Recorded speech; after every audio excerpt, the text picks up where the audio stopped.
Thank you, everybody. Jim Hill. I live at 2314 West Landing Road, and I'm also a member of the board of directors of the homeowners associations for the courtyards of Weston Chapel.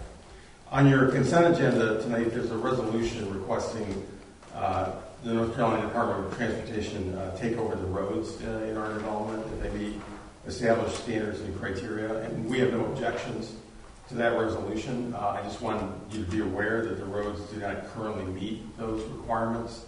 Representatives of EPCON, DOT, and Open Fiber inspected the roads last week, and we've been told that DOT identified at least one area that must be repaired before they will take over the roads, and we have not been advised of the timetable for those repairs. I actually wanted to draw your attention to another matter, which is the issues with our stormwater management infrastructure. Just to refresh your memory, and I've got some photos here, we have a pretty significant amount of infrastructure, including 2 wet ponds and then 4 sand filters. And a year ago, April 11th, 2022, at your meeting, you had a very long discussion with our HOA president, Gary Davis, and Gary had conflicts, so he couldn't be here tonight, and Russ Graham of EPCON. And at the conclusion of that meeting, you voted unanimously to retain an $87,000 performance bond until such time as EPCON corrected certain deficiencies and completed the required annual inspections of the stormwater infrastructure. The bottom line, in spite of Mr. Graham's assurances to you all a year ago, these deficiencies have not been corrected, nor has the required annual inspection been completed. EPCON did do a considerable amount of work on all 4 sand filters last summer. They brought in heavy trucks, they brought in earth moving equipment, they did a significant amount of digging in all of the sand filters, and our residents candidly had to endure several weeks of noise and dust and dirt and broken sidewalks, which were repaired by EPCON. In July, we received an email from Ken Cardos. He's EPCON's Charlotte area president, and in that email he advised us that work will be completed by October of 2022, and since then we have received no further status updates on the stormwater issues. I'm not a civil engineer, but I'm pretty sure at least one of the sand filters does not work. Sand filters are supposed to drain within about 48 hours of rainfall. Their function is just to do what it says is to filter, and then it drains out. The one by my home on West Landing Road, that's SF2, does not drain as expected.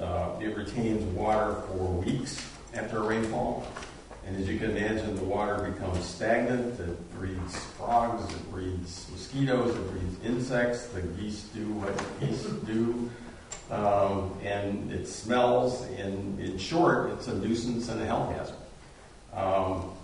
If you want to drive by this week, you'll see that it's, even though the last rain was on Sunday, there'll still be several inches of water there, and it'll just stagnate there. The question I have for you tonight is, what's the time limit on this performance bond? And at what point is EPCON required to forfeit the bond? And then what happens if $87,000 isn't enough to fix the stormwater infrastructure? Do I and my wife and the rest of and Julie and the rest of the homeowners have to pay for it? So that's my question. Jim, a couple of quick questions. What is the bond amount again? Bond amount is $87,000 and change. That sounds right. I don't know. No, I listened to the minutes from last meeting. Will EPCON always be responsible for the inspections, or is there a point in time? No, what's supposed to happen, which what I understand is NCDEQ does the final inspection and closes out the permit, and then it's the property of the HOA, and we're required to do the annual inspection. But to my knowledge, that turnover to NCDEQ has not happened. And the annual inspection hasn't been turned in either. Right. We were just talking about that today. Right. From the beginning. Yeah, I don't think there's ever been, to our knowledge anyway, there's never been an inspection turned in. Okay. Well, thanks for bringing it to our attention. Jim, I'll do some more than this as well, okay? Thank you. All right. So that was, does anybody else for us keep going on to speak and regular public comment? Okay. All right. So That will lead us to additions, deletions, and adoption of agenda. I don't know if anybody has anything they want to add or delete. Do we need to pull off item E to discuss that? How do you want to do that? Is this one or from the approve the consent agenda? Well, we're approving we're approving the agenda, so we have to, if we're going to do anything, we need to do it before we Take do it it. off now. Okay. So let's take off item E and add it as 5A.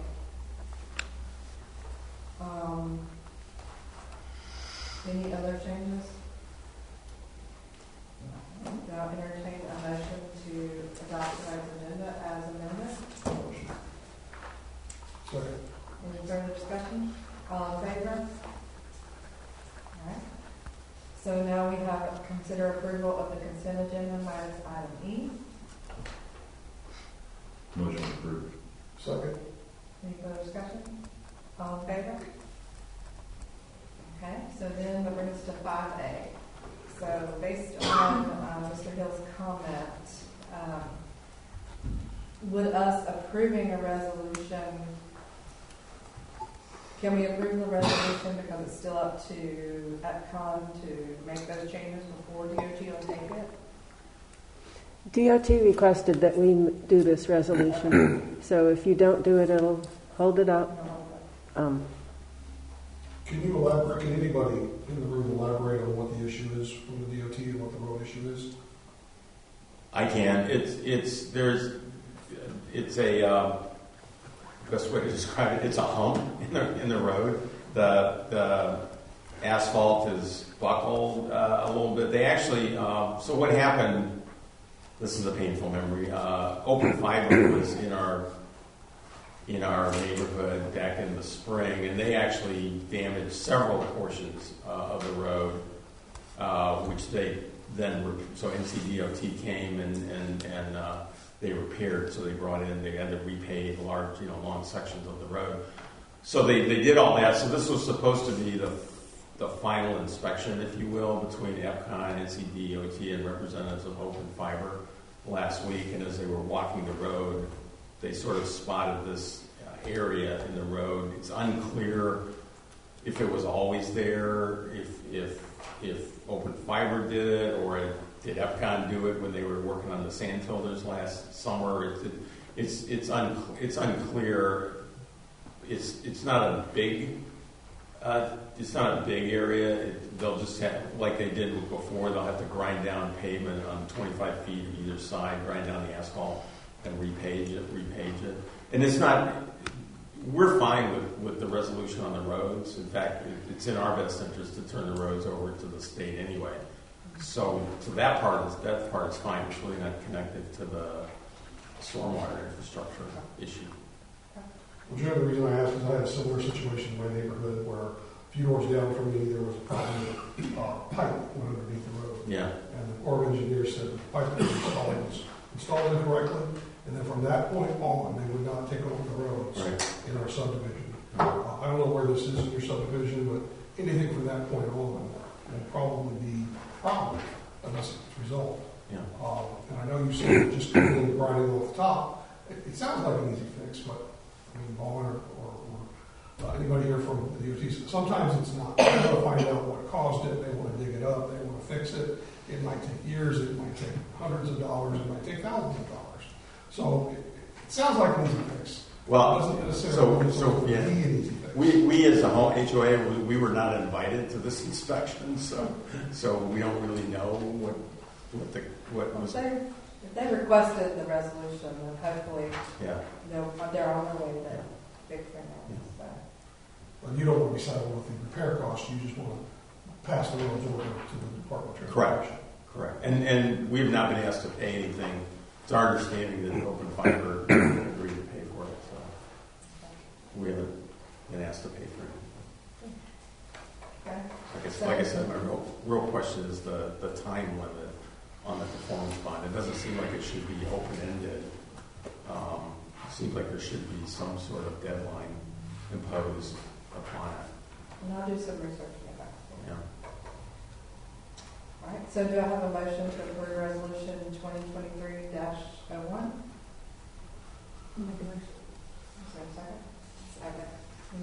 discussion? All in favor? Unanimous? All right. And then that brings us to Deputy Wicker's report. Been a while. So I decided I'm gonna do something a little different versus what I usually do. So on the reports that I send the actual report numbers and then like the actual calls by volume. So I figured I would just highlight the call by volume to show how many we get. So I think I'm gonna start back in November because I don't remember the last time I was here. So I'm gonna start with November. November we had, like, for instance, 911 hang-ups. We had 44 of those, 29 traffic crashes, 25 alarms, 2 assaults, 1 burglary, home burglary, 89 business checks. That's where we just go in and check businesses and stuff. 7 disturbances, 3 domestic disturbances, 3 foot patrols, 2 larcenies, 1 missing person, 253 preventative patrols. That's just us riding around different neighborhoods throughout the day. 2 property damage, 2 shoplifters, 3 shots fired calls, 5 suspicious circumstances. That could be anything. 3 suspicious persons, and 14 traffic stops for the month of November.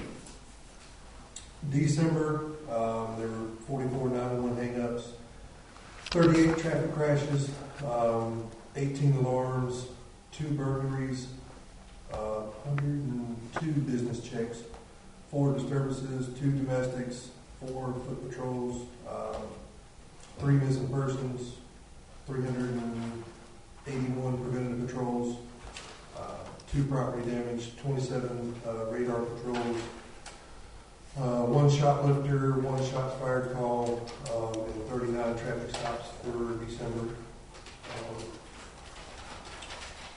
January, 61 911 hang-ups, 19 traffic crashes, 11 alarms, 11 vehicle burglaries. That was when the Price Mill got hit. I think they said it's charged, I think, to people and all that. So all those are cleared up. Let's see. 83 business checks, 6 disturbances, 3 domestic disturbances, 1 larceny, 1 missing person, 5 noise complaints, 10 radar patrols, 2 shots fired calls, 2 suspicious persons, 12 suspicious vehicles, 28 traffic stops, and 3 trespasses for January. February was 55 911 hang-ups, 15 traffic crash, 20 alarms, 1 burglary, vehicle burglary, 99 business checks, 5 disturbances, 2 domestic disturbances, 3 larcenies, 2 missing persons, 4 noise complaints, 500 preventative patrols, 1 property damage, 7 radar patrols, 2 suspicious persons, and 27 traffic stops for February. And lastly, March, 57 911 hang-ups, 28 traffic crashes, 1 assault, 27 alarms, 1 business burglary, 1 home burglary, 1 vehicle burglary, 77 business checks, 7 disturbance, 3 domestic disturbance, 6 harassments, 2 larcenies, 1 missing persons, 17 radar patrols, 1 shots fired call, 3 suspicious persons, 13 suspicious vehicles, 33 traffic stops. So, y'all like that better versus how I was doing it? Or We still get your written report every month. So Have you, I know we do have some people in the audience here, have we started to see an uptick? I know this is spring break, so in college again. not yet.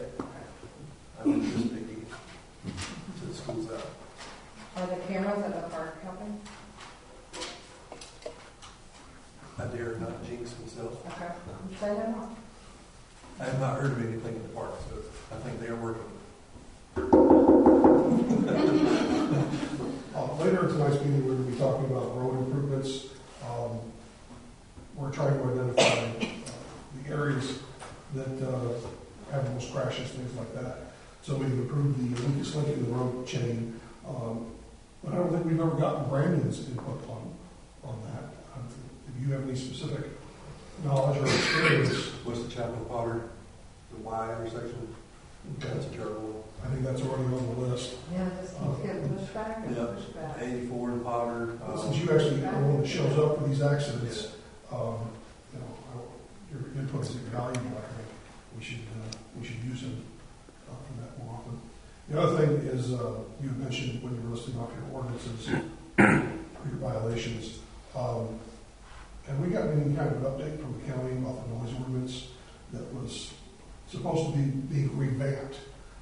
Because right now there's not much teeth in it, and we either had to adopt our own noise ordinance or go by the county's revisions, and it seemed to have been a hot topic for a while, but then never got any real traction. And if you had any update on that. That's the first I heard about it. The most common thing is if you get called to a noise ordinance, the way the ordinance is written, even according to the county, it's got no teeth. There's not much you can do about it. And county commissioners are going to try to revamp that ordinance so that when you go out to a call, you can actually do something that would be productive. So, if it hasn't come down yet, it will be coming down soon. So, we're trying to make your job easier. Give you one more tool in the arsenal. All right. So did y'all like that format better versus what I was doing? Sure. Okay. We've had about 130 crashes since November, Mhm. and you mentioned Wesley Chapel and Potter. Mm-hmm. Those are those the more serious accidents, or are the most serious ones, somewhere else? Is there one area that's a problem? Yeah, do you have a breakdown by location of the 137? I would have to get our lady at the office that does that to break it down or see if she can figure out, like, put it on a map or something, figure out where the most hot spots are. There's a bad one on Pepper somewhere. I don't know about that. Is You that have for people the in this room to be able to tell you that. trailer? He was drunk, I think, because he ran off onto it. Has anybody heard of that? I drove past it. I don't think so, because he ran off. Okay. Oh. Yeah. Another question. Since November, that's when these started, there's been 7 missing persons reported. Mm-hmm. That's a lot of people missing. I mean, is that like just? I mean, can you give us an idea of what those Without- missing turn out to be, or Were they all I found? didn't do what? domestic type situations, or children disappearing, or Kids climbing out the window at night, stuff like that.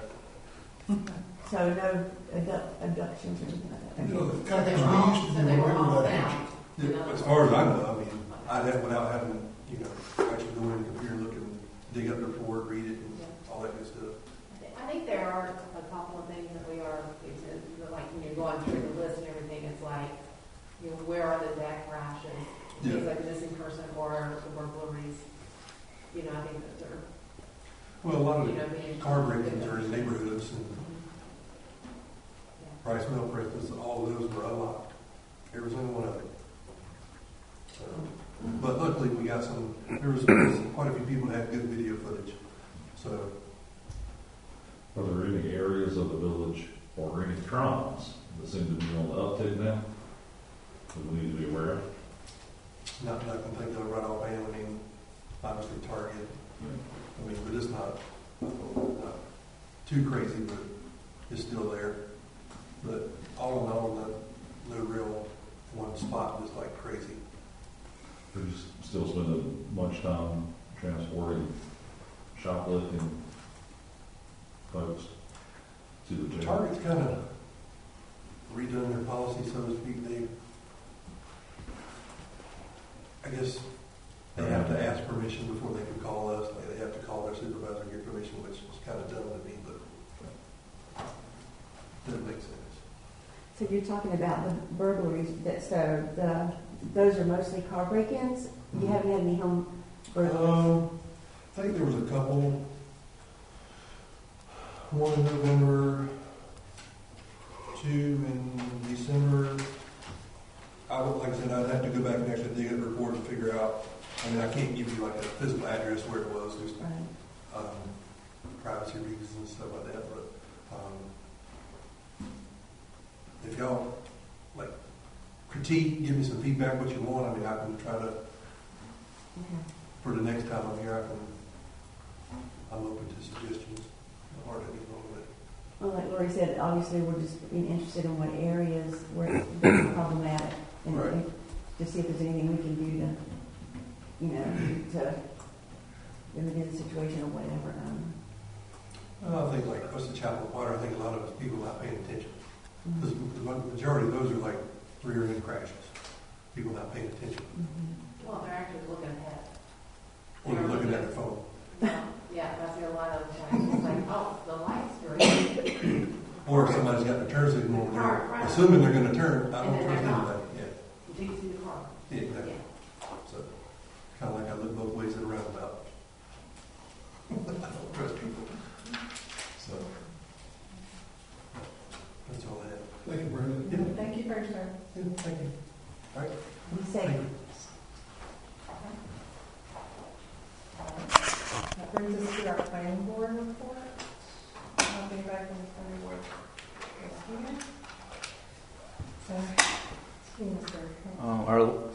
The last planning board meeting, we continued to discuss the conservation subdivision standards. I think we're at a point where we have pretty good agreement on most issues. The planning board will most likely be considering an actual set of amendments to the conservation subdivision regulations at his upcoming meeting. That was the primary topic of discussion. So we should see their recommendations in June? It may be that soon. I don't know if they will vote on them the first time that they get them.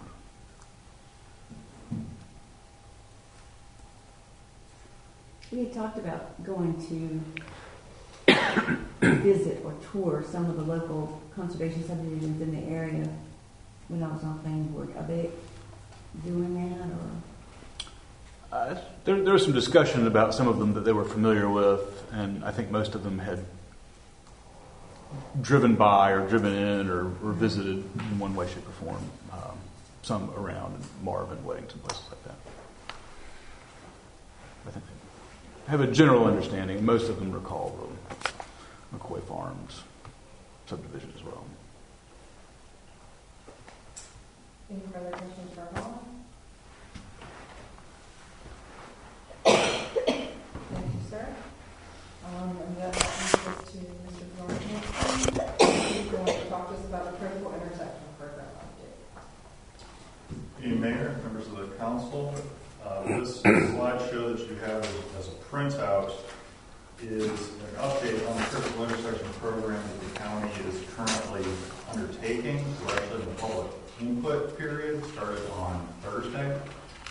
And I can say that as of about an hour ago, we're up almost 400 people across the county who have provided input. It's a link that's been sent to staff and is available on the county webpage. It's starting to show up on social media. The county's starting its social media push this week. So if you see it, please repost it.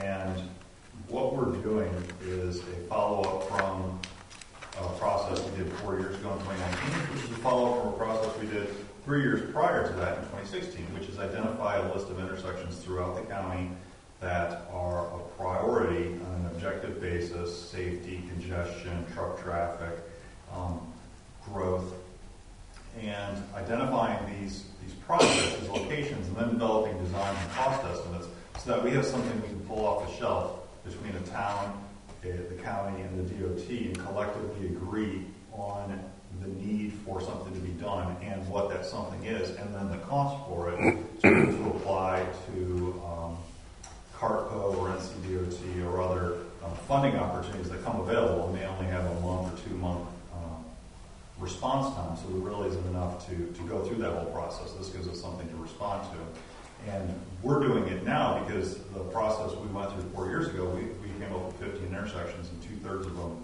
have since been funded. So it's time to refresh the list. It doesn't delete our previous projects that haven't yet been funded, but it does refresh it with the new list. And emphasizing the slide, that doesn't supersede or replace anything any municipalities or the DOT are doing. If you have priorities that aren't found on the county's list, that's perfectly fine. The DOT can submit projects that may not be on either of our lists, but things are more competitive when they're mutually supported, especially when you're asking for match. If it's something that's not our priority or your priority, why would you give money to it? So that's the purpose of this. Our schedule, we started in January. Our intention is to be complete by September, and that's because in October, CARTCO will have a deadline for applying for grants for design and cost estimation work, something we've done 3 separate times, and we intend to do it again this fall, which is submit some subset of that 15 intersection list to CARTCO to go through a design and cost estimation process so we can figure out at a specific intersection what should we do and how much will that something be. And then it will also involve a fair amount of public engagement. Questions? Yeah, well, do you want to ask questions or hold it till the end? It's up to y'all. Okay. The one question that always comes up that I get asked is, what gets priority, intersections or road widenings? Because those seem to be almost 2 separate categories. They are. So, is it more likely that a road's going to get widened versus an intersection that's going to get improved? Intersection projects are literally an annual funding cycle, and the feedback loop is roughly 5 years. So from the time we identify something and get funding to it to when dirt's being turned, you assume 5 years. Hopefully it can be sooner. Ray Road widening. I started working in this region as a transportation planner in 2001. Yep. That road was being talked about. Yep. Still not going to be built today. It's not going to be built for probably 5 years. So I would say the answer is intersection projects. And that's just the way it is. They're easier to implement, and it's a much faster, more focused initiative. But you know the time and energy spent on design and land acquisition and everything else for road widening is a lot more than just an intersection improvement. And it seems like all that money got wasted, all that time got wasted designing it, and then it doesn't look like it's going to get done for another 5 or 10 years down the road. Which project you're Like the railroad expansion. It's going to be built, it's already designed, it's permitted. It's just a matter of acquiring the land and constructing it. It's not a matter of any previous work being wasted. It's just a matter of cash flow being able to pay for things. Good.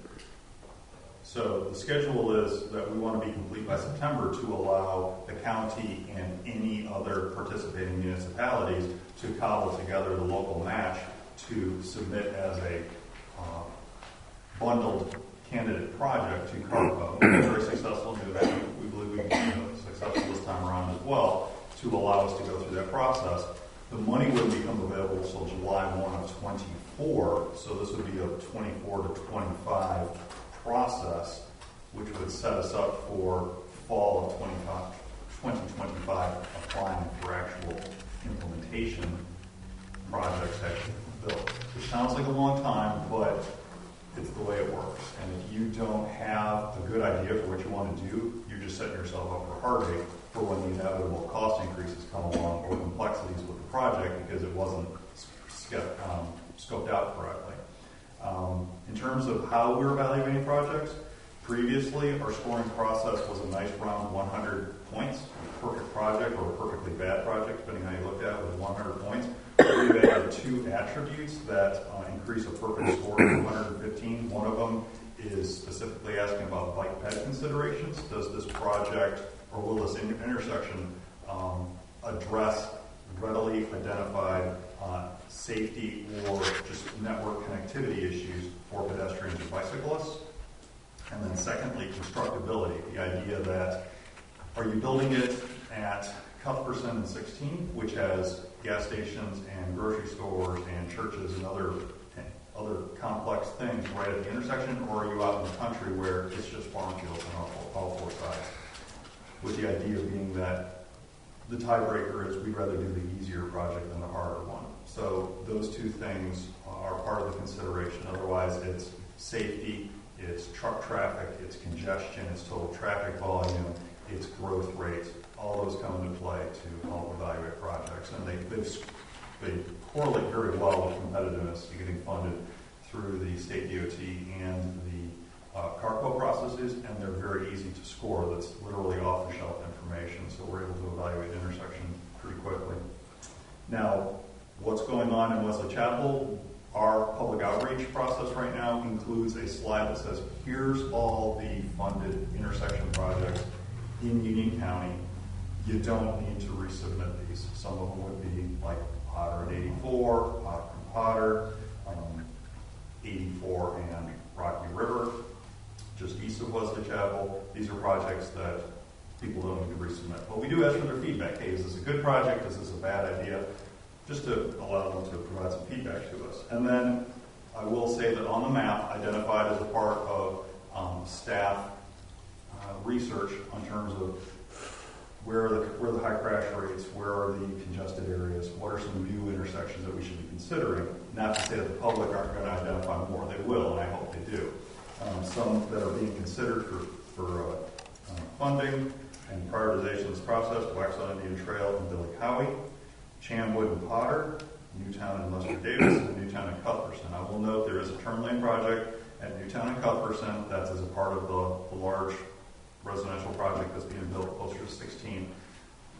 Hopefully that'll be built this year. The design is current. It's already been designed. It's at review within the DOT to allow the developer to build it. It's a developer required improvement.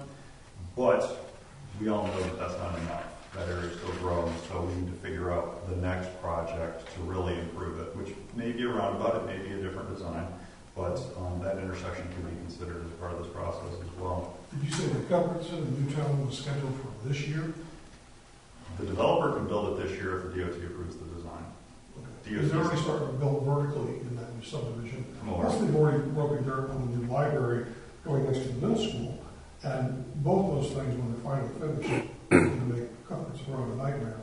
And we don't. A lot of the residents haven't noticed any intersection improvements to go along with it, which is one of the conditions. That's because there are no houses have been opened. So that's part of the overall process. These things are required. So before you give any permits for people to live there, the road will be approved? I wouldn't say zero, but it's going to reach a point where they have to make those improvements. The developer is actually waiting on DOT approvals to go out and make those improvements.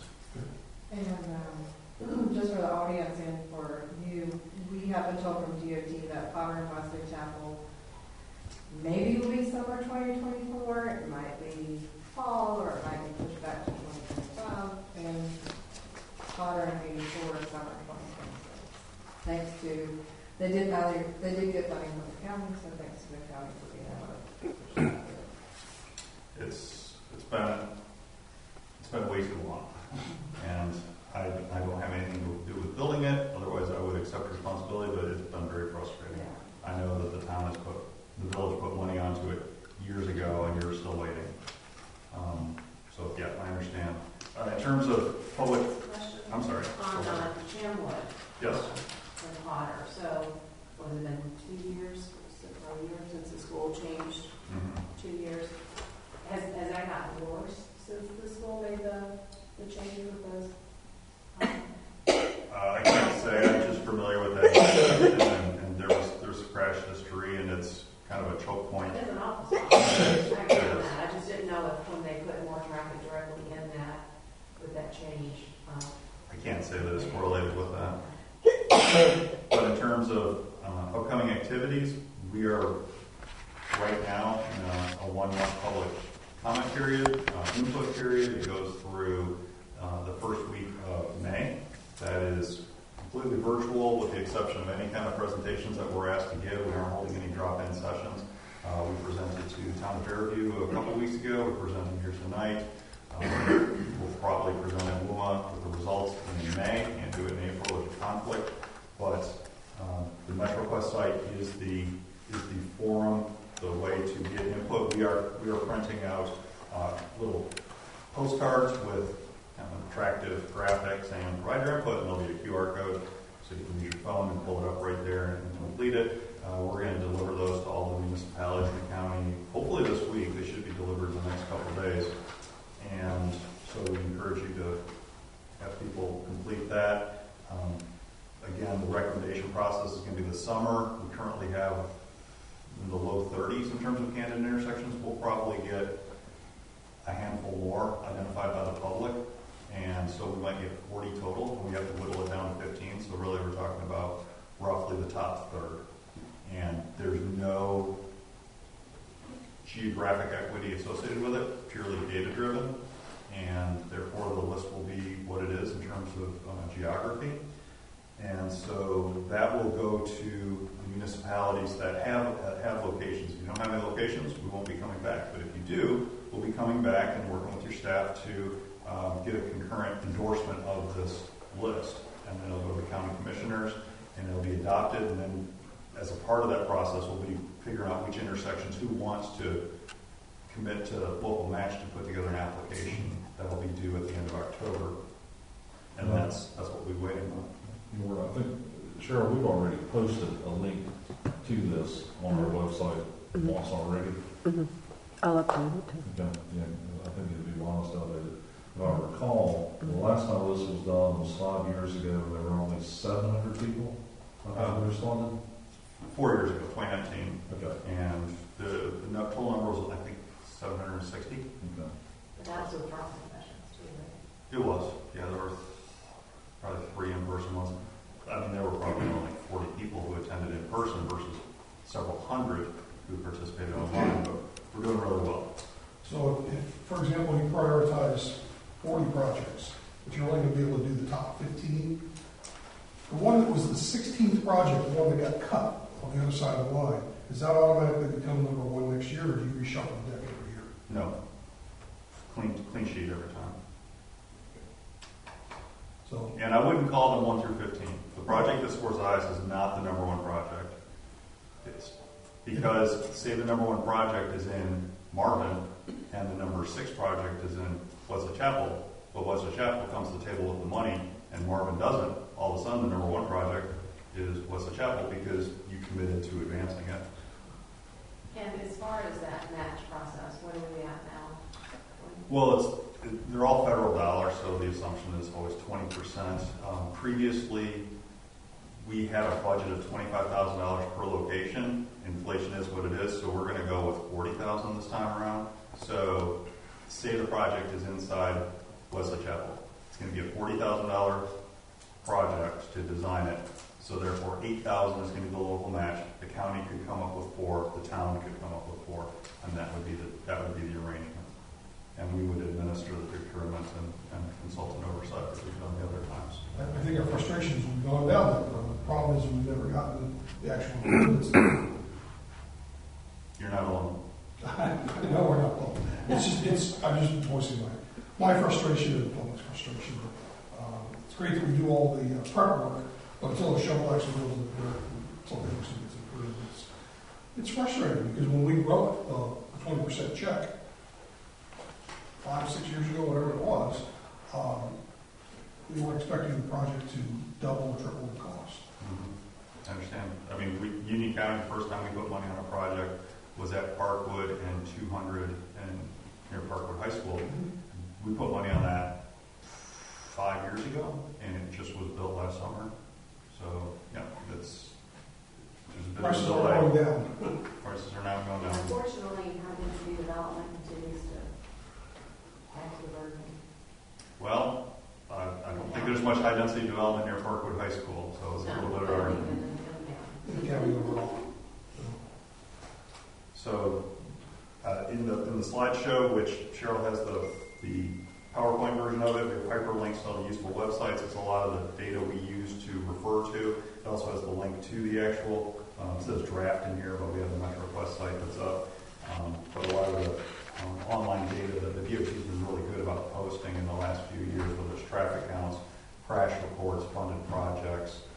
That's what we refer to help screen these. And I'm happy happy to take any feedback you may have, in addition to what's already been communicated, but the real push over the next few weeks is to get the word out to the public for feedback.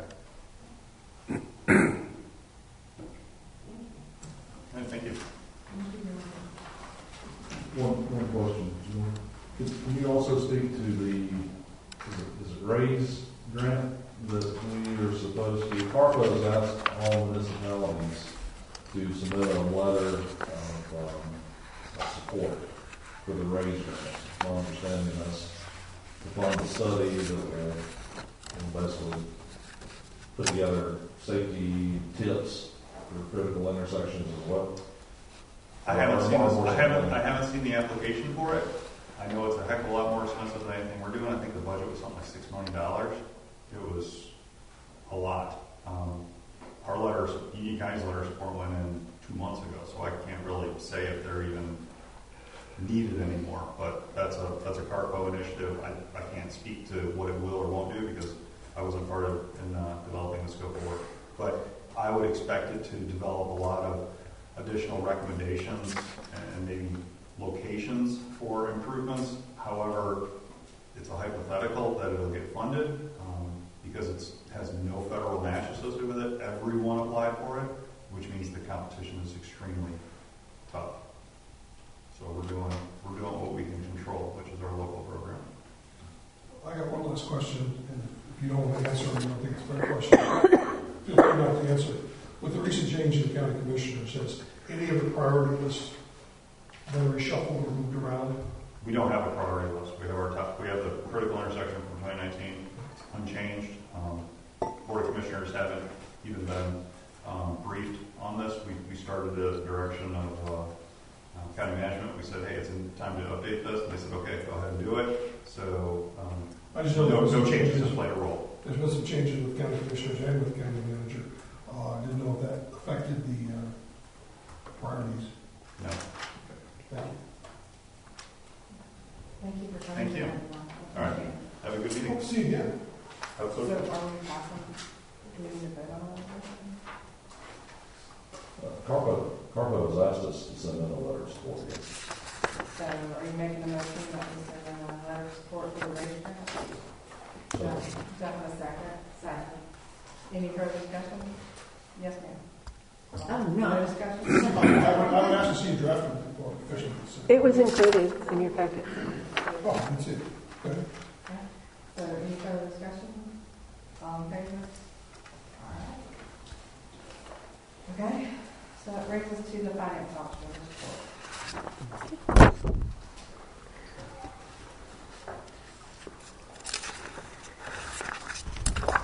You have the March financial statements, and there's really nothing concerning or no problem areas in the March reports. If anyone has any questions, I'd be glad to entertain them. This is Cheryl's last presentation of the monthly finance. After 19 dedicated years of service to Western Chapel. So thank you, Cheryl, for all you've done for us. You are welcome. And there may be some recommendations for some changes moving forward. Okay. In regards to the budget. Well, one thing we do is we don't get 2 signatures on all checks, and really we should. So that would be a recommendation moving forward. Another thing we need to talk about is required ethics training. There is an ethics training coming up on May the 10th. You need to do that training on May the 10th. You've not done yours since the last election. And we need to get you registered.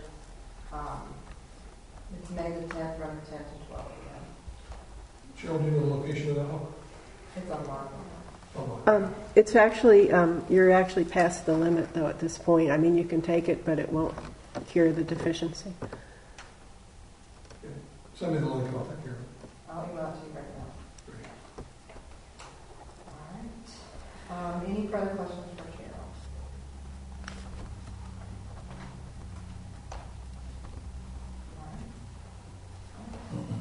That brings us to the next report. Our new mayor. So I guess we can do that first. That's me, right? That's me, right, Sharon? Right. Mhm. So I will appoint Ms. Pat Udley for, she's the new Parks and Rec chair. She has big shoes to fill, and I'm thankful for your willingness to step up and fill them. Thank you. Thank you, we can be brief.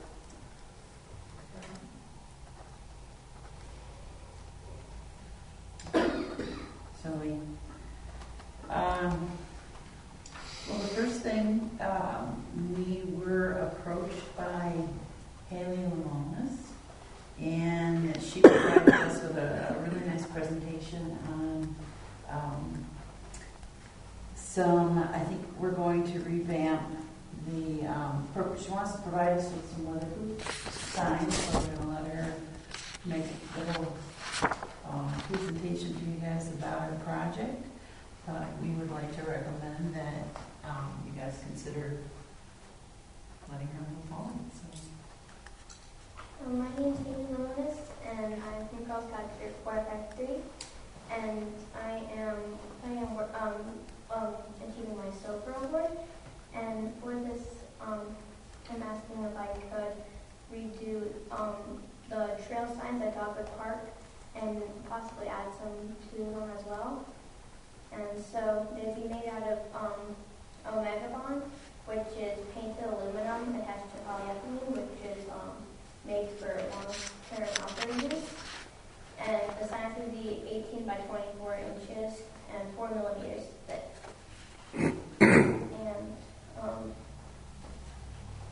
And they would look something like this. You have like a little QR code that you can scan to bring you to a website that might be made, and to tell you more about the sign and the different signs. There's going to be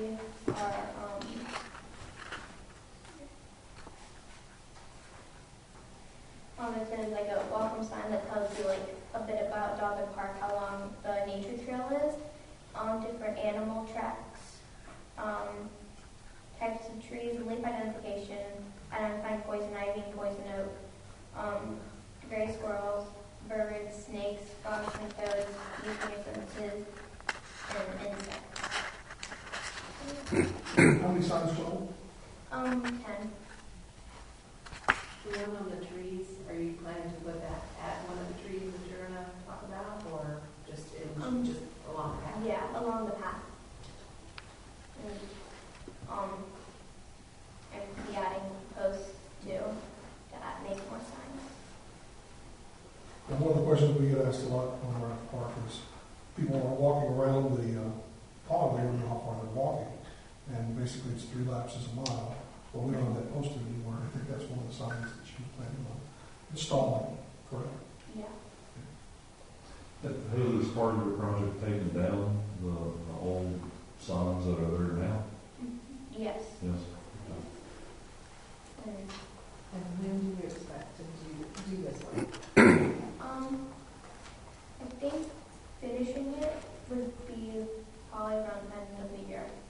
So, You're going to work on it this summer. yeah.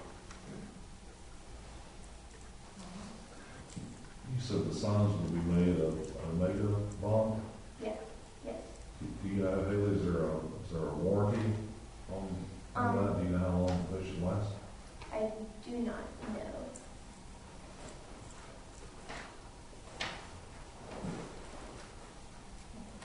Any further questions for her?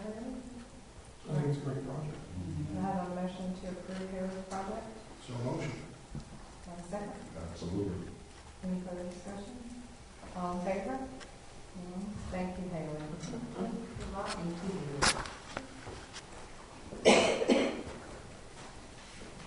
Okay.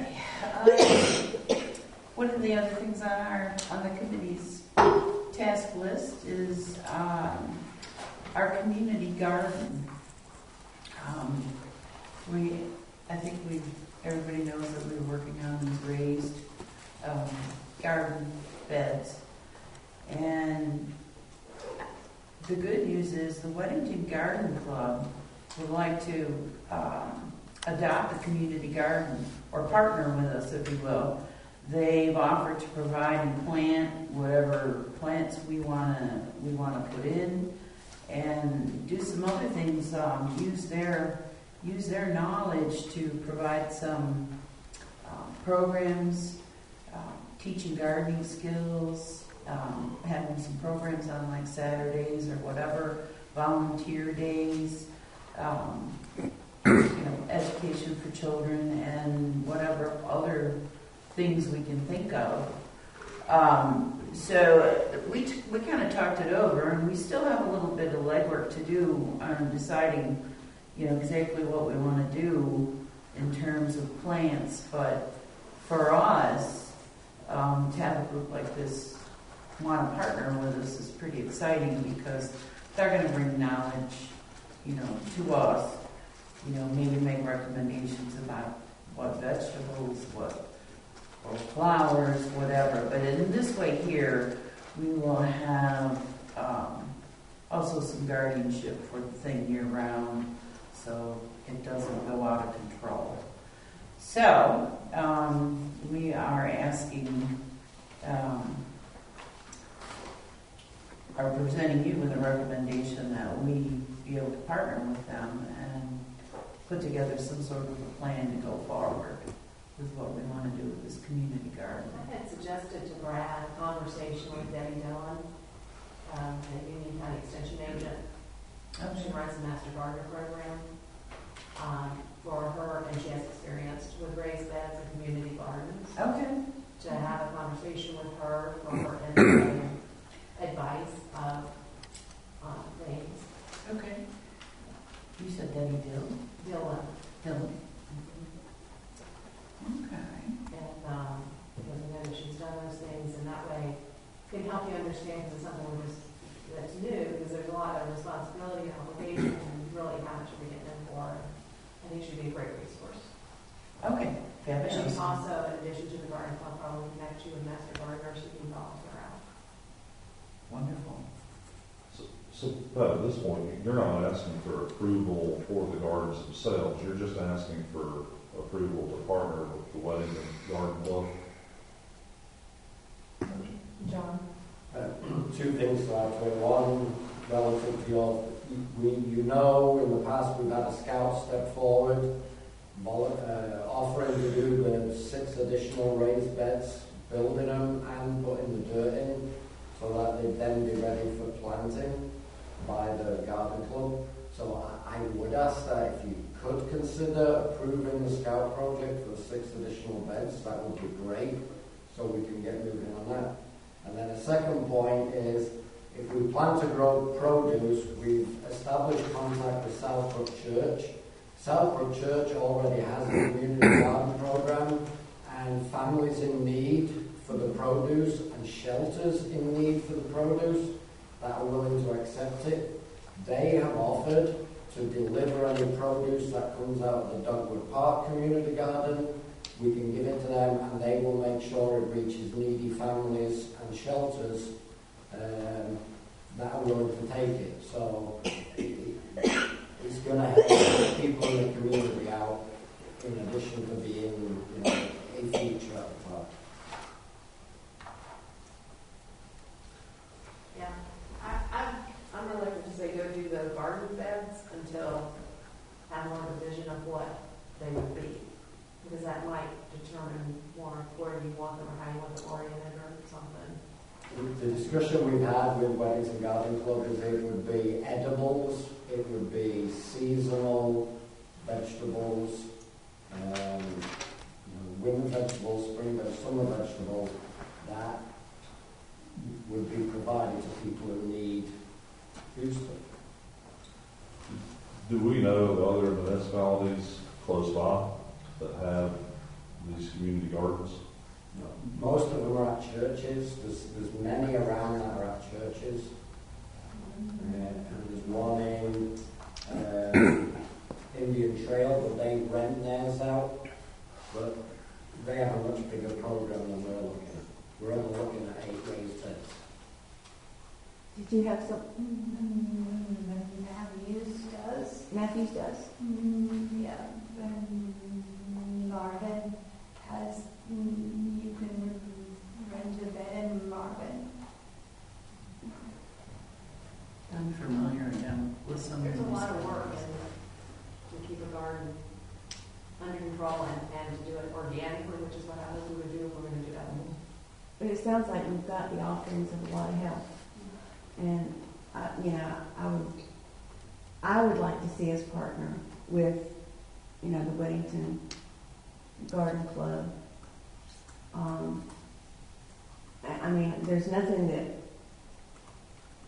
if we partner with them, that doesn't mean that they can't continue to investigate what, needs to be done or whatever. But I've seen the gardens, they're really neat, and I think they'll be a great thing, especially if we can help some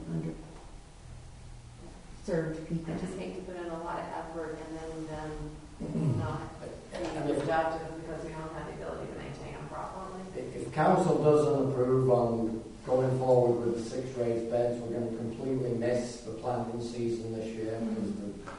Well, I agree with Councilperson Bailey. I don't feel comfortable enough tonight to approve the beds themselves. I'm in total support of bringing in any help that we can get through the Weddington Garden Club. But I think there's a lot of legwork that needs to be done before I am ready to proceed with that. I would like, Pat, and I would hope that Parks and Rec could do this, or reach out to Marvin and other municipalities that have the community gardens, just to make sure that, we don't want to reinvent the wheel each time. If there's issues that they have had in the past, if we can learn from those issues before we start, I think that'd be a good thing. And as far as the season, there shouldn't just be one point that you plant. You should be planting in waves so that you can extend your season. So there'll always be a season out there, even if it gets all vegetable plantings.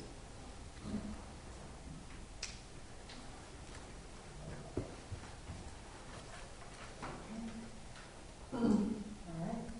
So do we need a vote on this or just consensus? And there's no motion to vote on, so. Okay, I make a motion that we allow Parks and Rec to move forward with communications with the Weddington Garden Club. Second. Any further discussion? So you don't want the raised beds to be built, which is going to take a while, until you know exactly what's going to go in. One plan. To me, it's more than what's just going in on, it's the plan for. Just clarifying, because that's why we're not moving forward with building it. Well, I think there's multiple reasons. Even at the last meeting, we asked for a plan that who's doing the planting, what's being planted, how's the stuff being, we need to know about, we asked about, almost like a policy, about. And Lori asked about speaking with the other person. I like David's suggestion of looking into other municipalities. So we have a motion and a second. Any further discussion? All in favor? Was that unanimous? Yes. Okay.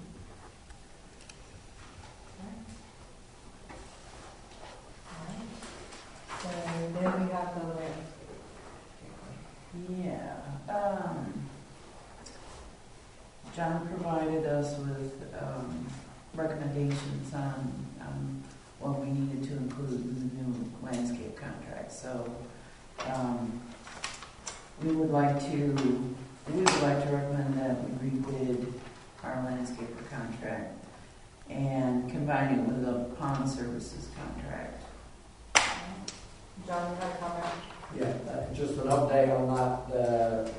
My concern was when I saw the preliminary Parks and Rec budget was that the amount for landscaping is a 3-year-old price and not realistic given what's happening with the cost of fertilizer, mulch, grass seed, gasoline, labour. So my suggestion was before the budget is finalised to bid it so we have a realistic number for the budget. Since the Parks and Rec meeting, been brought to my attention that because it's a service contract, we don't necessarily have to bid it, that there are risks in bidding it. If you've been around a while, you know, we went with a low bidder one time and the service was absolutely awful. I have fear if we end up going with a low bidder with the guy with one mower, we're not going to get the kind of service we want. So it's been brought to my attention that we don't necessarily have to bid it. We can ask the current contractor to make a contract proposal to council, and if that increase is in council's opinion reasonable, we can move forward without going through the bidding process and maintain the current higher level of service we have, but at a price that's fair to the contractor. Is that true, George, that we don't have to rebid? Well, we have a purchasing I mean, policy, what's the total pricing on the about $50,000 a year. 50,000? And it falls within that policy? We have our own purchasing policy. It may not fall under state formal bid. Yeah, I don't procedures. think it's under But- the formal bid procedures. Whether or Yeah, not no. that was my question. Whether it falls under the. And our purchasing Villages. policy is what? Anything over $1,000. I mean, you want to get the best deal for the citizens, so you don't want to just say one person. You can tell me what you think it should be. It seems like it would be more transparent and fair to citizens to put it out for bids and find out what people will do it for. The other thing is a little odd is pond contracts are one thing and landscaping contracts are another thing. We did combine it this time because at the time there was a thought that that you wanted the same person to be doing it, but really the pond maintenance skills are not landscape That's my maintenance question, skills. because I thought a few years ago, they were together, and it was like, no, we need to separate because it doesn't have the right expertise.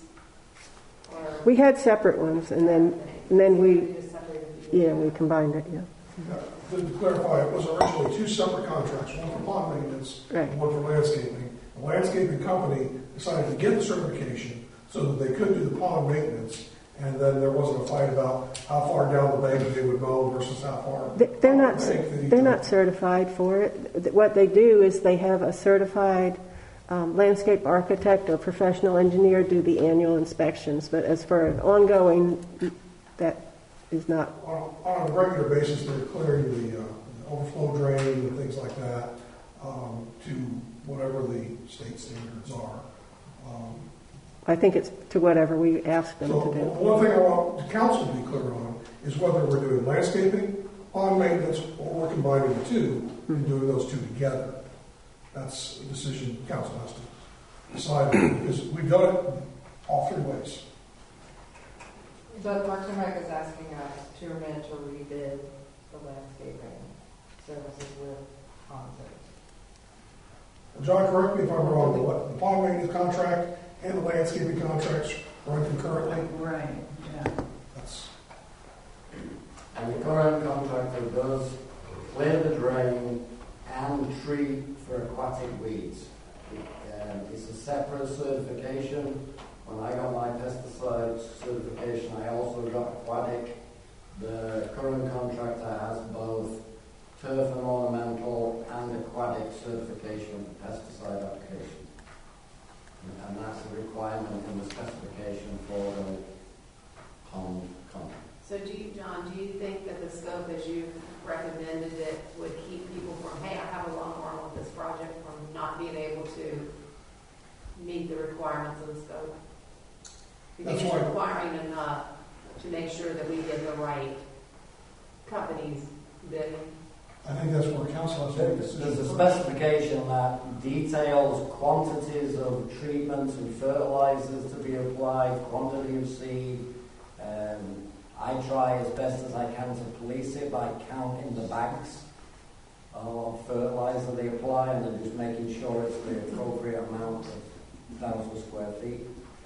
There's a clearly defined specification of what's supposed to be done. I don't know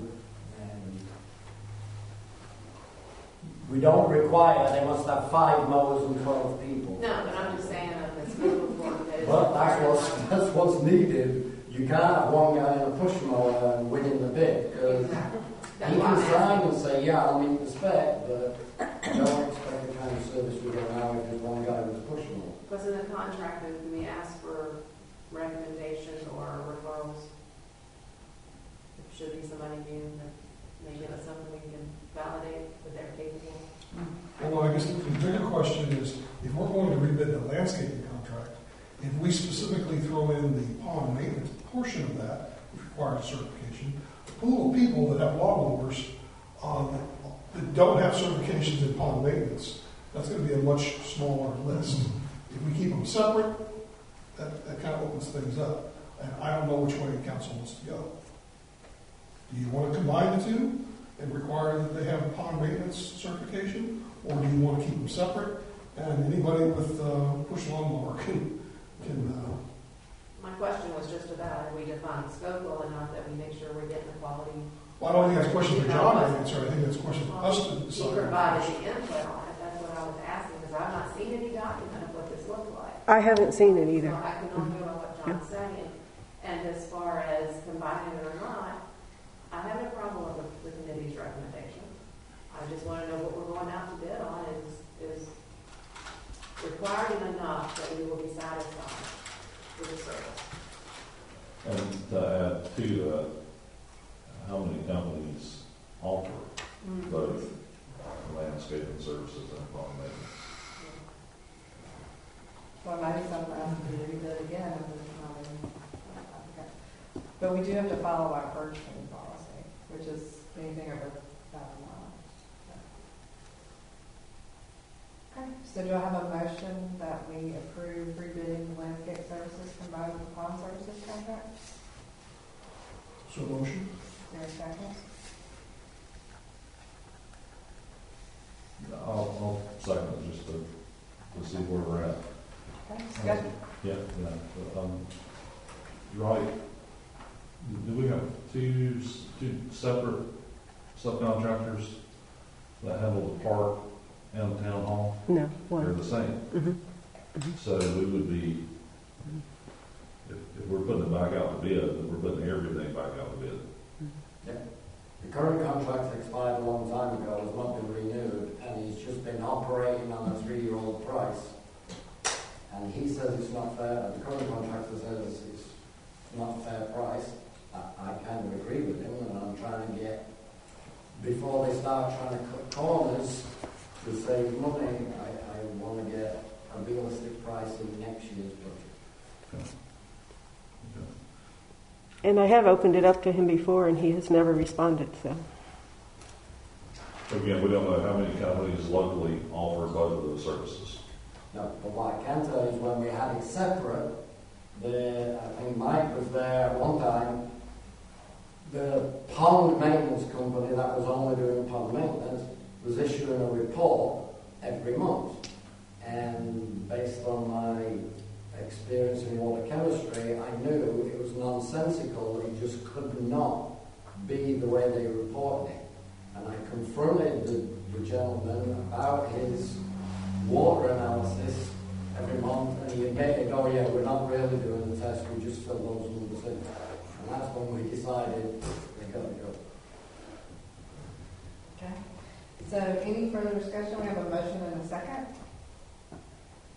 I just like the idea of combining the two together because I think it's better. John, would you say it's beneficial having the two contracts combined together? They can take care of both things at the same time when they're in the pond. If you separate the pond contract, who knows when they're going to show up. At least I know with the landscaper, he's there every week, and if there's an issue with the pond, like weeds, I just bring it to his attention, and he goes and treats the weeds. If the drain is blocked, they know to go and unblock that drain. So they are there every single week paying attention to the pond, whereas with the last time when we had a pond-only contract, we saw it once a month, and the report the company was issuing was absolutely bogus. My only concern, council, well, I agree with what you're saying, John, and I think a lot of times you're gonna get this if you've got multiple parties that are involved in that. My concern is, you know, if I start a company that hangs picture frames and cleans lighting and mows the grass and washes cars, you know, and shines your shoes, I may be the only company that does that. My concern is that we're monopolizing, I mean, by doing this, we're saying, well, we only got one or two people that can do this. And we're not getting, you know, we're not getting the best economies for the village. That's my concern. So, But we should hopefully find out in like a month, right? We rebid it, we'll know by the next council meeting, potentially by the budget. It won't be- Somebody bids not on it, that and fast. knows their information, we don't like it, we don't have to accept it. true. Agreed. All right, so we have a motion and a second. All in favor? All right. Was that 4? Yes, ma'am. Anything else? Can I get those specs? I haven't seen them. Who has them? I don't have them. Do you have the specs, John, or are they the same as the last time?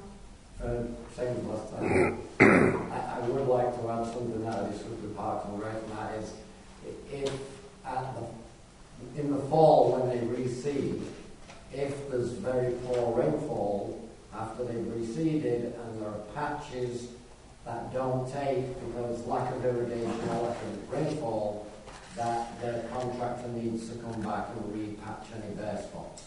And then the village will ensure that those bare spots are irrigated. So that's the only thing I want to add to the previous spec. So you want to make that an addendum to the specs? Yeah, I'm just going to add another clause. Can you add that in and send it to Cheryl? Yes. On your village hours? Sure. Thank you. All right, anything else for Pat? Pat, do you know, since I was under the weather the last few days, did the sunrise service happen or did they move it to the church? They moved into the church parking lot.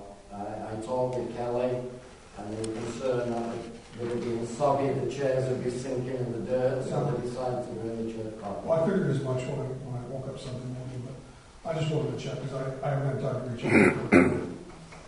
So I was in touch with Kelly before the event. Good, thanks.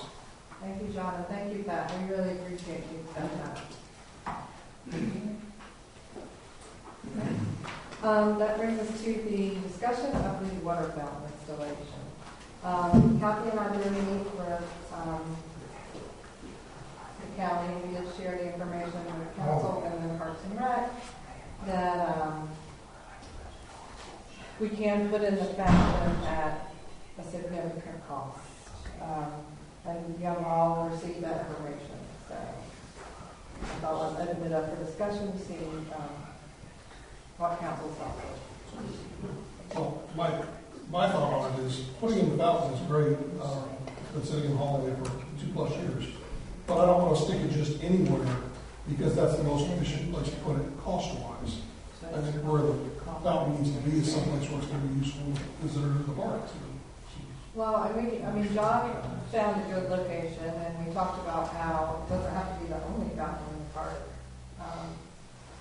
You know, it could be very dark, and then potential location for another fountain in another location. But it is what, $12,000 county fee, $1,200 that full fund for the county fees for installation. Approximately 10 for the farm. 10 for the plumber to run the water line and attach to the sewer. Do you think it's more than that, John?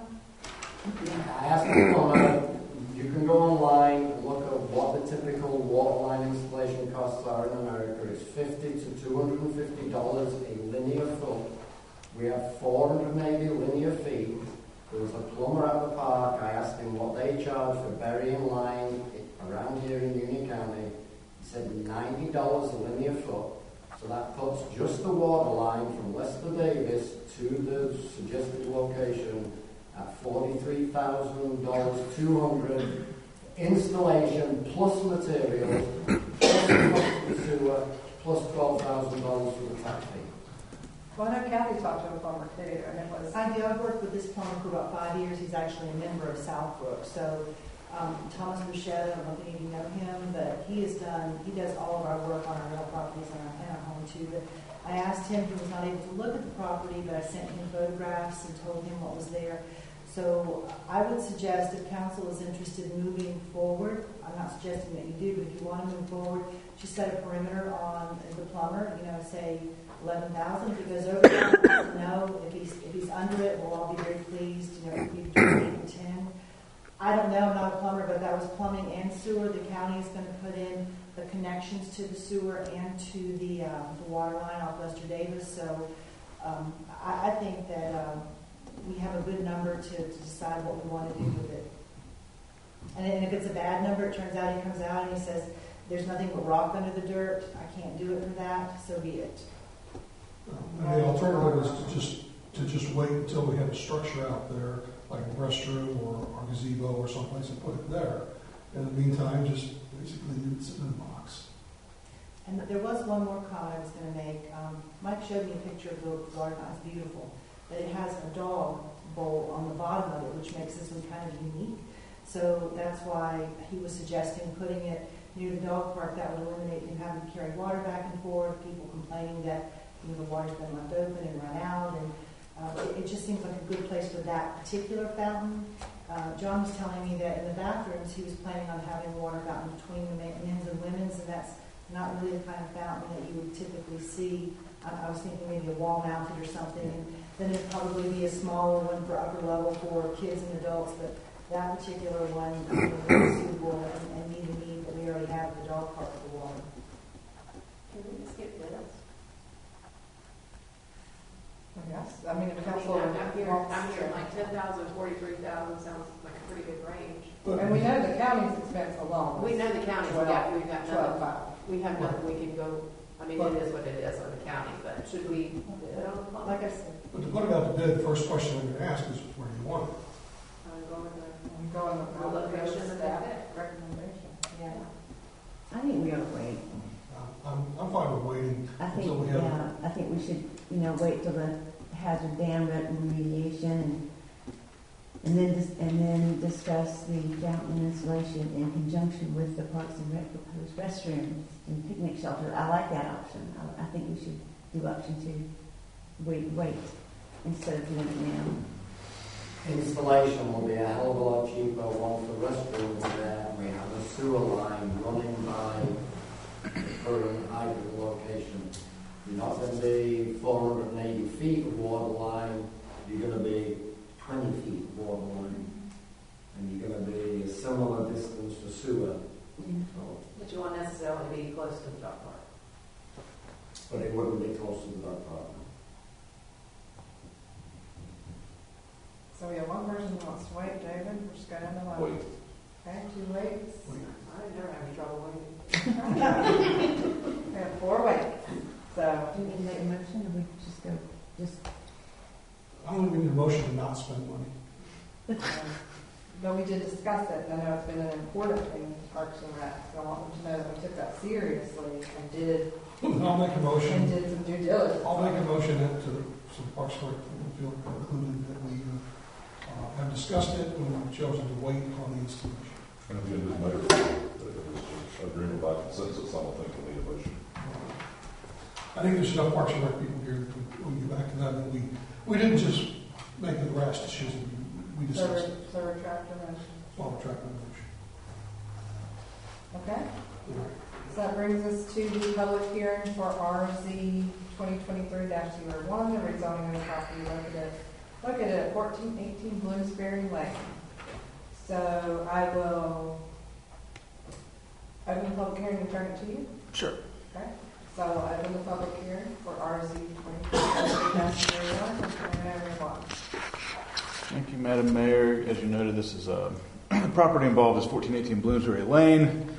The owners have made an application for a zoning map amendment from the current R40 zoning district to the proposed RA40 zoning district. This is an approximately 8-acre, just under 8-acre piece of property currently used for residential and agricultural purposes on Bloomsbury Lane. The owner initially approached the village with some ideas about potentially using the property for a therapeutic riding type of entity on the property. We're discussing that. Noted that the general R40 district would not allow that type of agribusiness or agritourism type of use. I'm not sure if that potential use is still planned. The applicant did indicate they continue to have interest in zoning the property RA40. I know they've also expressed some interest in doing some conservation projects and have done some conservation projects on the property. Again, it's nearly 8 acres in size. It would be large enough for doing something in that manner. Let's see. Bloomsbury Lane itself is a narrow rural farm road. It serves fewer than 10 parcels. Even if a small agritourism type use that could fit on an 8-acre parcel were established, I wouldn't expect it to generate significant traffic that the road couldn't handle.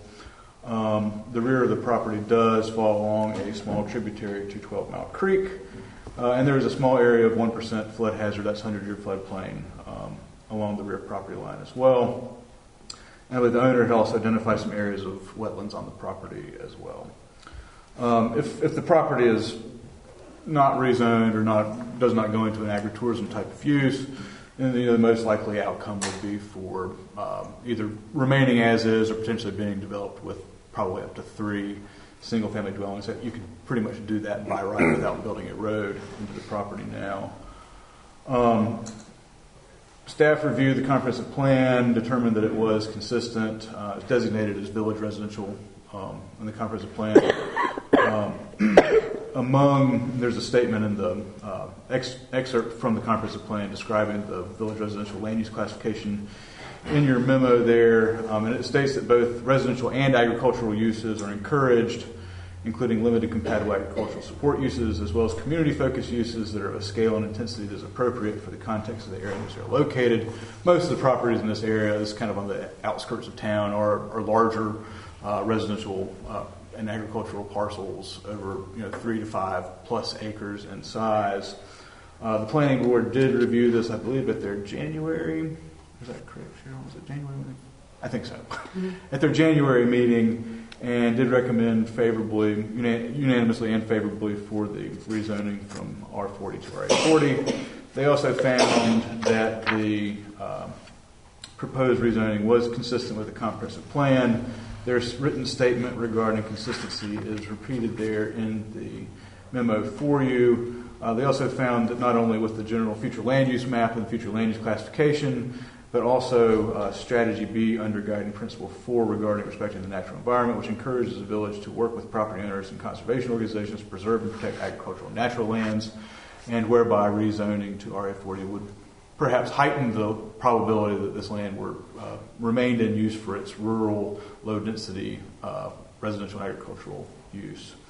If the council agrees with that proposed zoning map, that the proposed amendment is consistent, it may adopt the same statement as the planning board adopted, but noting that also in addition to the consistency statement that you're required to also adopt a statement analyzing the reasonableness of the map amendment and whether it is in the public interest.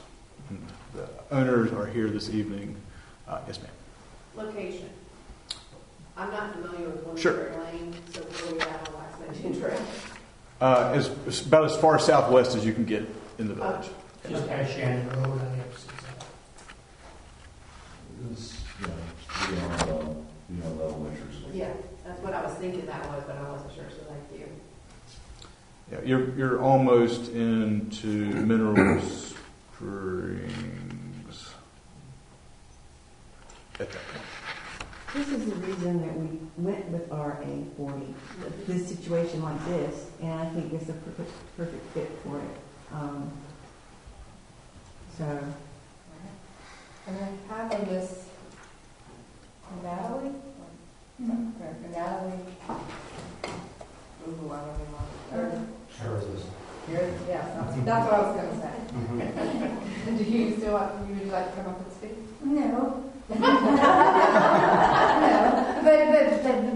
But I bought some things to show everybody. You can pass around the basket and then have a look.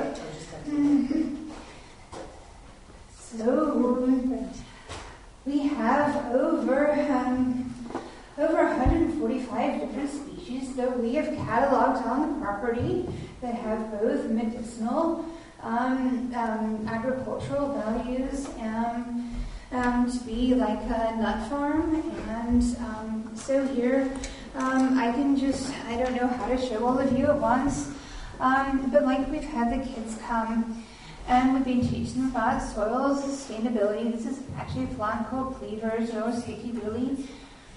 And you can eat it, and it's really good for your lymphatic system. We've got red clover and yellow clover and dandelions, and this comes from Clare Forest. And here's a wonderful thing. Did you know that down there, this thing's really wonderful?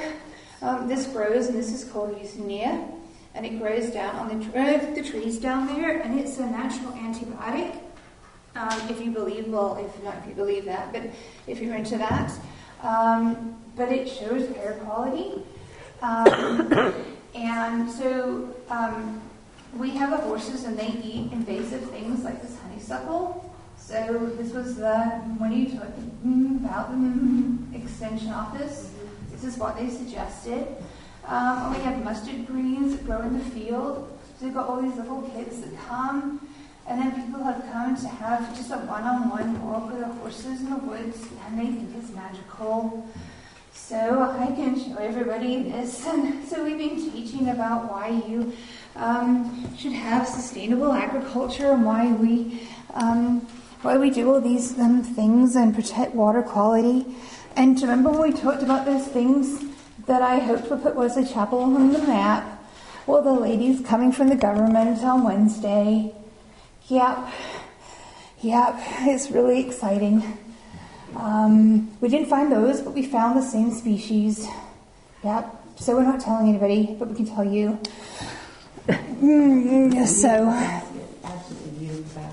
Well, thank you. So there's also stuff for pollinators. So right now, like the kids can come and just explaining to them why we should really take care of the environment. And it's really, really special if somebody wants to see this. These are all the things that are on the farm, and you can find in the woods, and teaching people that you can find these, and what's edible and what's not. Some are mustard greens and nuts, and there's nuts that you can dye your clothes from. And it's really inspiring. So all these little kids from the neighborhoods run, and they're so I'm just sit back down. Thank you for sharing. That's awesome. I was going to say. Oh, would you like to see the sticky willies? There they go. It sticks to your clothes. It's that one. They call it the dog coat plant. It sounds like a little piece of heaven that you have. It's really magical. You're welcome to come. So do we have anybody who wants to speak regarding this rezoning? Bob, do you have anything to add? I do not have anything to add. This would be fairly similar to the rezoning that the council approved previously with the property owner that had a farm property that wanted to put it into the RA40 district. And I believe that that one of the hopes is that other owners around there might want to do so as well. There are several other decent-sized tracts on Bloomsbury, and I think that people generally use it for very low density and agricultural type purposes anyway, so that would be great. I'm sorry. And of course, notices were sent to adjoining property owners. Had a number of phone calls with people and emails inquiring about it. So no concerns were expressed. All right. So in that case, I will close the public hearing for RC 2022-08. I'd like to make a motion that we approve the request for RZ 2028-08, 2208, to go from R40 to RA40, as it is consistent with the comp plan, and it definitely sounds like it would be a good thing for the public. And it does not harm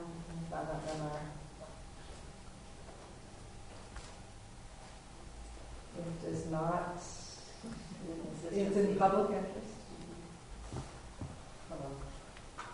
It is, this action is reasonable and in the public interest. Reasonable and in the public interest. I'll second that. Any further discussion? To Deb's point, this is exactly, I think, why we put together this district. Yeah, good example. Yes. So all in favor?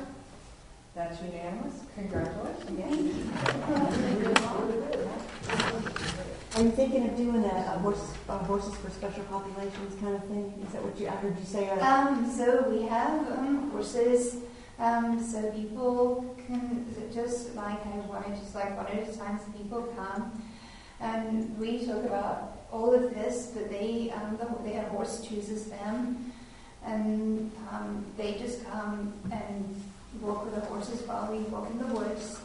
And then they talk to the horses and about their problems, and I told them I don't expect the horses to answer back. And I don't know what to say, because my job is just to make sure the horse is safe, and we just walk, and then people cry. I used to work with that, with horses for special populations, and that is amazing for kids that like have cerebral palsy, they can't walk, and they get on the horse, and that movement is the closest thing they get to actually walking, and it's amazing what it can do for them. So that's it. So we're not riding; they're just people are just walking. It's a version of cuddle therapy. Oh, okay. Yeah, that's cool. Very good. So thank you. Yeah, it's wonderful. But if you'd like to come, cuddle when you can. She might do that. I miss being around the horses. Thank you. Please provide us an update when you get off the ground. Yes. Yeah, absolutely. We'd love to come see. Yeah, you just let me know. My number is on the sheet. Okay. So that leads us to item number 12 on our agenda, which is a closed session for legal advice. So I need a motion to enter a closed session. Motion. Do I have a second? Second. Any further discussion? I'll discuss, this might be a while. Okay. Okay. So, all in favor? Thank you very much. Thank you. Good job.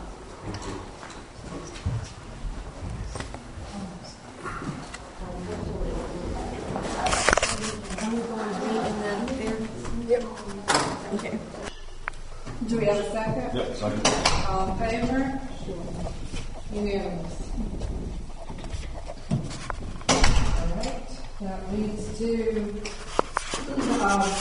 for the audience, we're not making a decision tonight. That leads us to the Western Union Municipal Rights Update. I'll make it quick. Met in Scotland in March. Marvin Day again. North Springs is having a festival in September. Wayington's having a 40th anniversary party. Indian Trail added some more deputies. Indian Trail and Waxhaw are probably going to join WUMA. Waxhaw definitely is. Yeah, that's sort of what we said. Weddington is no longer pursuing ETJ, and DOT will be at our next WUMA meeting. Brian Matthews was there, talked a little bit about sewer, nothing's happening. They haven't decided. They will be doing a study on system development fees. They do that every 5 years. Right now, system development fees are $7,400. Is that per house or per application? That's probably for a 3/4 inch water meter and a 4-inch sewer tap. I was about to talk about sewer, but nothing.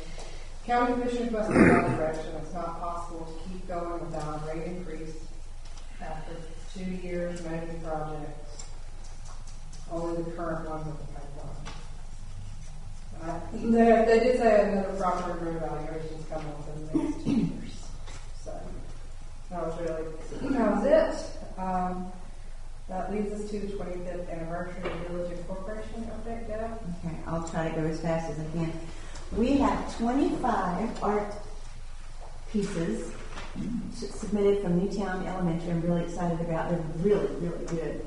So we're going to judge them, not tonight, at some point. And I've made you guys these little things for you to go in and pick, because you guys are going to be picking the winners here.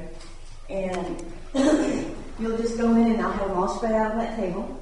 And then you guys will come. I love it, they're great. And then all you do is you just rip it off like this. Yeah. And put it on the one you like. There'll be envelopes on each one of them, and then We're doing this tonight? no, whenever. I'm going to put them up out Soon. there, and when you're in town hall at some So point, you'll let us know when we need to come back. yeah, And you're talking about you'll have an envelope there so we don't know how everybody else voted. right, yeah. I'll have. You'll just slip your. There'll be an envelope on each art project, and you'll slip your little thing in that one, and then I'll put it back. And then the winners will be recognized by the mayor at a coffee with the mayor, or just at a council meeting. Council meeting would be fine. Is this going to be an ongoing or regular thing? Why don't we use the lobby out here? We are. We're going to use the lobby, but I've asked 2 schools. Only one is participating so far. Wesley I told you, Chapel. Wesley Chapel has one. I know they have at least one on the office. Okay. I'm ordering ribbons for second and third, and I'll honorable mention. It's just a really good opportunity because the pictures could go on Facebook, send to the news media, just other things, and invite the parents to come have an art show. I'd like to give very nominal monetary values, like $5, $10, $20 to the winners, if that's acceptable. If not, I won't do it. Because that's what they do sometimes when you win an art show, you get a nominal amount of money. But if we don't want to do that, that's fine. I don't care. I'm just throwing that. Huh? Say what? A coffee mug and a pencil? Hey, yeah. But I mean, they'll have these beautiful ribbons. They'll do that. We're still in the budget. We'll still be under budget. We're doing good there. So is there any sort of expectation from these people of, like, I submitted this, or are they thinking, what do they think they'll win if they submit it? I have told the art teacher that I was working with on that, I told her I'd like to post all the winners, all the art out there, if we can, have a show so that people can see their kids' artwork here and the winners. Don't know how, she's looking to see if she can find me a board to put everything on, because it's just limited space-wise. The winners that we choose, I think I'd like to put in that glass case, and that way people can come in and look at them. They're really, really good, I'm telling you. So, you just let me know about the money. If we don't want to do that, that's fine. I did set aside and budgeted money for if they want to go that way. Do something. They need to at least get a certificate that they want something. Well, I thought the honorable mention could get $5, third place 10, second place 20, and first place 30. And that would be a total of $65. And just give them to them as in the envelope. But again, whatever. 25 dogwoods are going to be delivered to the park the last week of April. 25 volunteers are coming from the foundation to plant those. I've ordered a little plaque. That is for Bob, because I'm going to buy a tree. It has a stand on it, but I didn't want to bring it with that. That's an example. The people will sponsor a tree, and they'll get a little thing at the base of the tree. We are ordering mulch for that. And I'm meeting Chad, the founding person. I'm meeting him this week at the park to go over any last minute things. And that's basically it. How much is it to buy the tree? Free. To sponsor the tree? To sponsor $300. Sorry. To sponsor a tree. And I've done an application, sponsor application based on one that Marvin did. They did something like this with bricks. And they charge them lots of money for their bricks, but so I think I have so much better deal. I know we just talked about doing this for Jam, that's why I'm asking. Right. And I think we should do one for the 25th. This is our 25th year. This is a tree commemorating that. Do one for Jam. I want to do one for Bob, and possibly my dad too. Depends on how things go. There's always been this thing about collecting the money and all. Have we got that part figured out? to me, it's an easy. And I might have to talk with, somebody to. But the application says they would fill out right what they want. I've given them a choice of the words, and they would write a check or cash, and it is a donation, and that money will then be used to buy the little plaque, and any money left over, the volunteers, we talked about giving it all back to the foundation so they can do this for somebody else. Because I think that was really, awesome of them to put these 25 trees. So, when you, $100, $35-ish for the plaque, it's going to leave about, $70 or something like that. So $65, $70. And you multiply that times 25. So, we might be able to give them a couple $1,000 back. So. Well, we should give them more back than the trees cost, shouldn't Those trees are like $150 to $200 a piece. So there's no way we're going to give them anywhere near what they gave us. I mean, I know normally around here we wouldn't want plant trees until the fall, until it cools down so that they have a chance. Well, you can do it in April, and we're doing it before May. We're doing it in April, so it's supposedly we're still in good shape. This way we've been having frost at night. Yeah. So I'm just trying to be fast for David. I like everything in here. Sounds great. So if you have any questions, I'd be glad to answer them. When is that money going to come in? Well, once we get the trees planted, and we've already picked out locations for them and everything, we will open it up to the public and tell them, do a little Facebook thing, do a story in the paper, whatever, and say, sponsor. I don't think we're going to have trouble getting sponsors for these, because I've already heard several people say, I want to get one for my whatever, So, but I mean, just if you want to, we'll leave the application forms in the front office here, and they can come and fill them out and leave a check or whatever. It can either be. I'll tell you what the simplest thing would be. All you guys are going to go, no way. I have a checking account that is nothing in it because it's what I use for travel, and it's wiped out. Trail's already making the best. I could take those checks, put them in that checking account. I could order that has a debit card. You don't even have to keep going. I know, but it's just so simple. Everything is so simple. It should be. So we're going to have some date, or you're going to publicize this or advertise yes. for this As soon as the trees are planted, we're going to do pictures. I'd like to, have some of you guys come out and. Do you have a sketch of where the trees are going to go? Yeah. I've been working with John, and we picked out Yeah. places. Could you share the sketch with us of where the trees are going to go in the park? Yes. You can email it to us. It's fine. You can do it right now. Yes, I have. Yeah, I can tell you. The sidewalk leads to the tree, leads to the flag, right? Some along there, and others, if you come back up, there's those big rocks and the trees on the other side of those trees. So it's like it'll make like a nice circle, semicircle. So right in that area. And the trees are far enough apart for their full expected height and width. Yes, and they're going to be pink and white, pink and white, pink and white. They're going to be different colors. So yeah, but John knows all that as far as what's needed. Sounds wonderful. I'm excited. I really am. All right, so that leads us to council comments. Amanda was at the last Parks and Rec meeting, and I know you all know, I really pushed for all Parks and Rec committee members to come to the budget meeting. So I don't want you to be surprised. Normally we're looking at maybe one or two faces out there. Well, they can't speak.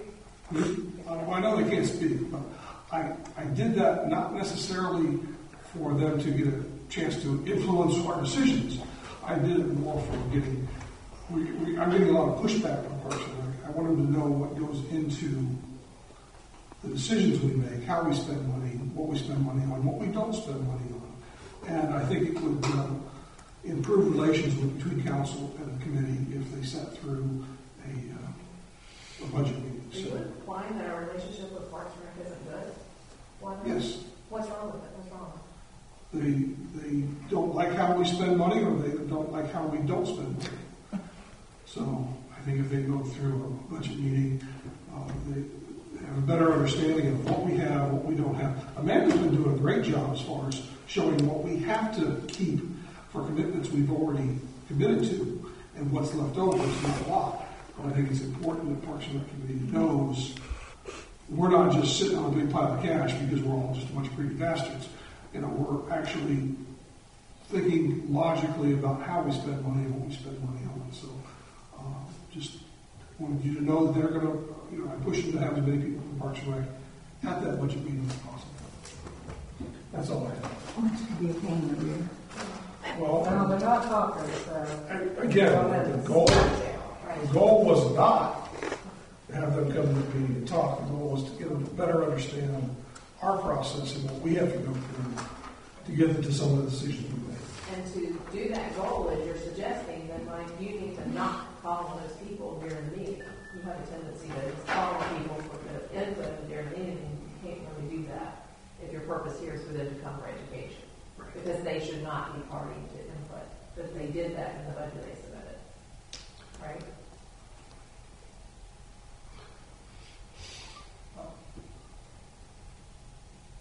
I just don't want them to expect that they can come and participate. This is not a participatory meeting. And I can say that, I can make it very clear, because somebody left very upset last meeting that we didn't let them talk. I can make that clear at the beginning.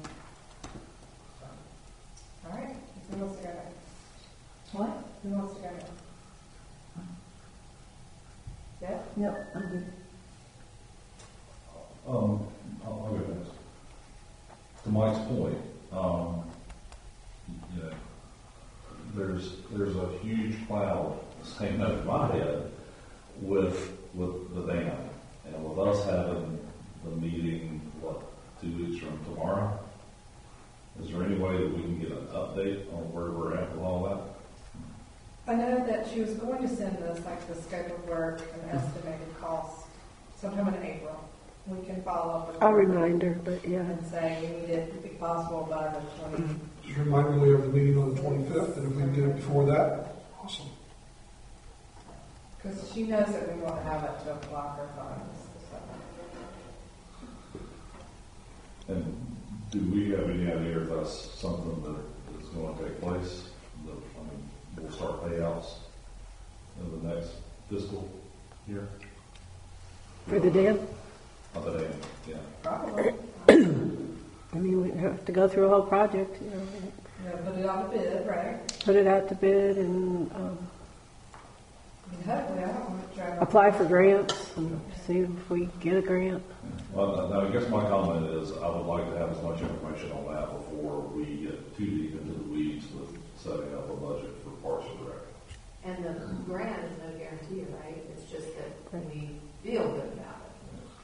Right? We still haven't gotten in the regional hazard mitigation plan, which is a requirement. And I need to keep bugging them. We already do a good job of bugging them so they finally pay attention to us. So thank you. Go ahead. Yeah, my only thing is thank you, Cheryl, for all of your help and support. It's officially in the record. Thank you for all that you've done for us and put up with. It's been valuable and helpful, and wish you the best. Thank you. Very sweet, very sweet. Ditto. Thank you. I've learned a lot from you in the past 8 years. Thank you. All right, motion to adjourn? No comment? Nothing from you? That was mine. Thank you. Motion to adjourn. Do we have a second? Second. All in favor? All right, guys. All unanimous.